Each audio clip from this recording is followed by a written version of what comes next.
दोस्तों नमस्कार। मेरे इस YouTube चैनल में आपका स्वागत है। दोस्तों आज हम बात करेंगे लोकतंत्र। यूं तो लोकतंत्र सभी जानते हैं लोकतंत्र है क्या चीज़, लेकिन आज हम देखते हैं कि लोकतंत्र क्या इतिहास के कहानियों के तले दबता जा रहा है। लोकतंत्र यूं तो पुराना है, आज से नहीं, बल्कि मॉडर्न हिस्ट्री को देखा जाए, एशियंट हिस्ट्री को देखा जाए, उससे पहले भी देखा जाए, हमेशा लोकतंत्र किसी न किसी रूप में रहा है हमारे समाज में। इस मानव सृष्टि में लोकतंत्र एक व्यवस्था है। लोकतंत्र लोगों के लिए, जनता के लिए बनाया गया एक शब्द है। लोकतंत्र का मतलब एक शासन प्रणाली है। लोकतंत्र, लोक माने जनता, तंत्र माने शासन। तो पुराने जमाने में लोकतंत्र राजाओं महाराजाओं के समय में भी यह लोकतंत्र रहा है। राजतंत्र जब था, राजतंत्र में भी लोकतंत्र किसी न किसी रूप में था। तो लोकतंत्र हमारा जो है, राजा भी ये देखते थे कि हमारी प्रजा सुखी कैसे रहेगी, उस पे शासन कैसे किया जाएगा, शासन वैसा भी ना हो कि हमारी जनता परेशान हो जाए। तो एक ऐसा चीज बनाया गया कि लोकतंत्र एक शासन प्रणाली के रूप में इस तरह से व्यवस्था की गई कि जनता का भी सुख सुविधा का ख्याल किया गया और उस पर शासन का भी ख्याल किया गया। तो लोकतंत्र विभिन्न रूपों में बदलता हुआ आज इस दौर में पहुंचा है।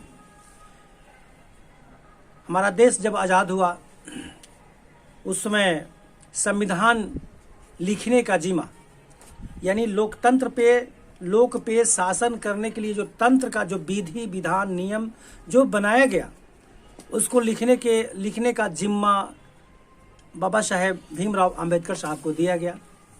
उन्होंने लिखा और सबको अधिकार, सबको सम्मान, एक सम्मान, समतामूलक उस संविधान को बनाया। लेकिन बीच में हमारे भारतीय लोकतंत्र में, यूँ तो हम पूरी गहराई में नहीं जाएंगे क्योंकि लोकतंत्र का इतिहास रहा है। अन्य सभी जो देश हैं वहाँ का लोकतंत्र अपने विभिन्न रूपों में है, लेकिन हमारे यहाँ का लोकतंत्र कभी जाति प्रथा के तले दबता गया, कभी किसी सामंतवादी व्यवस्था में दबते गया। लेकिन अभी के दौर में हमारे देश में सामान्यतः आप जानते हैं दो ही मुख्य पार्टी है जो शासन कर रही है। देश आज़ाद होने के बाद कांग्रेस पार्टी जो है देश पर हमेशा अपना शासन की है। तो लोकतंत्र में एक व्यवस्था दी गई है कि अब्राहम लिंकन साहब ने जैसे कहा था कि लोकतंत्र जनता द्वारा, जनता के लिए, जनता पर शासन करने की जो प्रणाली है वह लोकतंत्र है। तो इसमें नेता या विधायिका जो है हम चुनते हैं, जनता चुनती है, और जो आकर के चुनाव लड़ते हैं उसमें लोकसभा, विधानसभा, पंचायती चुनाव, नगर पालिका का चुनाव होते हैं और अपने लिए हम अपने मनपसंद के नेता चुनते हैं। वो जाकर के शासन प्रणाली को अपने हिसाब से देखते हैं। मेरा मूल मकसद कहने का यह है कि लोकतंत्र बना इसलिए है कि लोक पर तंत्र किया जाए, लेकिन कैसे किया जाए कि तंत्र हमारा ऐसा चले कि लोग यानी जनता परेशान भी न हो। हमने पहले भी कहा था कि जनता परेशान न हो, उस तरह का तंत्र है। लेकिन अभी की जनता त्रस्त है, लोग त्रस्त है तंत्र के चलते। कैसे त्रस्त है, यही बात मैं आपसे करना चाहता हूं। दोस्तों, महंगाई बढ़ रही है, बेरोजगारी बढ़ रही है, तमाम समस्याएं ज्यों क्या त्यों पड़ी है। जनता अपने आप को असुरक्षित समझ रही है, असुरक्षित फील कर रही है। लेकिन ये जो मुख्य पार्टी है दो, एक विपक्ष में बैठी है और एक पक्ष में है जो शासन चला रही है, लेकिन दोनों इतिहास की ही कहानियां गाने में, इतिहास को ही दोहराने में, गड़े हुए मुर्दे को उखाड़ने में और गड़े हुए मुर्दे के दूसरी पार्टी विपक्ष जवाब देने में ही अपना समय व्यतीत कर रही है। लेकिन ये कोई नहीं देख रहा है कि जनता की समस्याएं इसमें कहाँ है। और जनता इधर क्या है कि जनता अपनी समस्याएं ढूंढ रही है उसमें कि हमारी समस्याओं का निदान करने वाला व्यक्ति कोई आएगा कि नहीं, कोई आएगा कि नहीं। इस उम्मीद में जनता अभी तक आसरे देख रही है कि भाई किसके आसरे हम जाएं, कौन हमारी समस्याओं को समझ सकता है।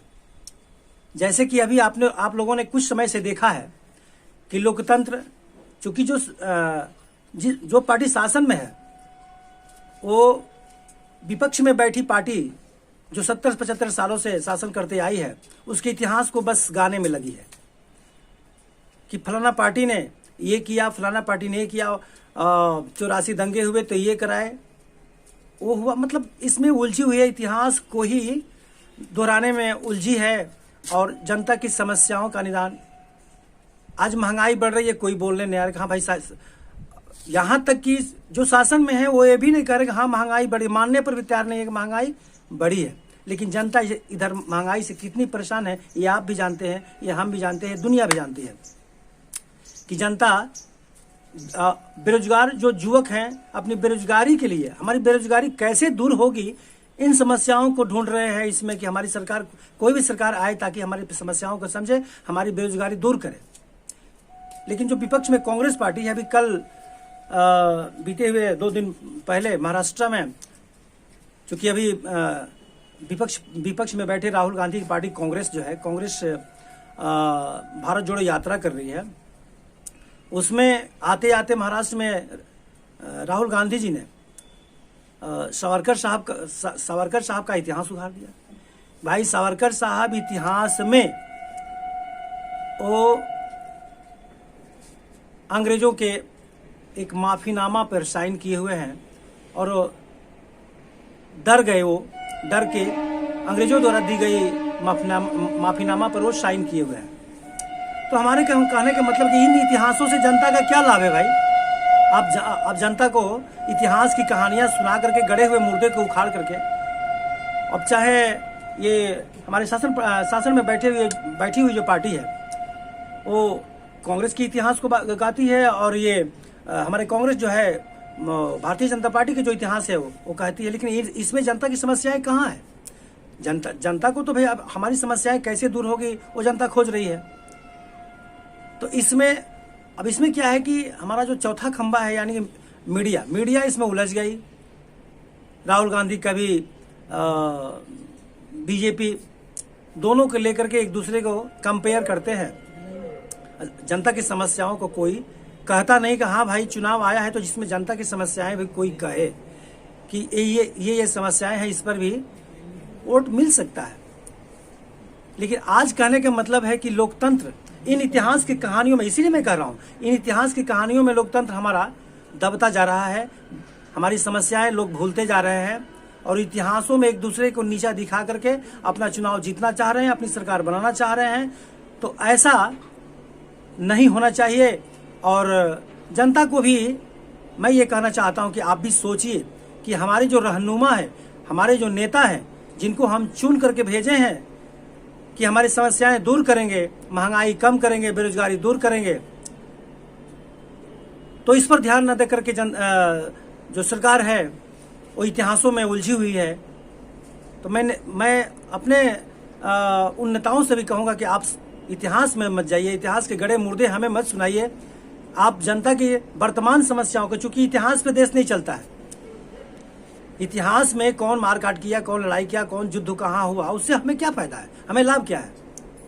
जो बीता उसको बीत गया, वो आने वाला नहीं है। जो अभी वर्तमान में जिससे देश हमारा मजबूत हो, जिससे हमारी अर्थव्यवस्था मजबूत हो, उन समस्याओं के बारे में और वैसे सरकार चलाने के बारे में सोचना चाहिए, उन समस्याओं को दूर करने के बारे में सोचना चाहिए। तो बस इसी के साथ मैं अपना यह चर्चा समाप्त करता हूं।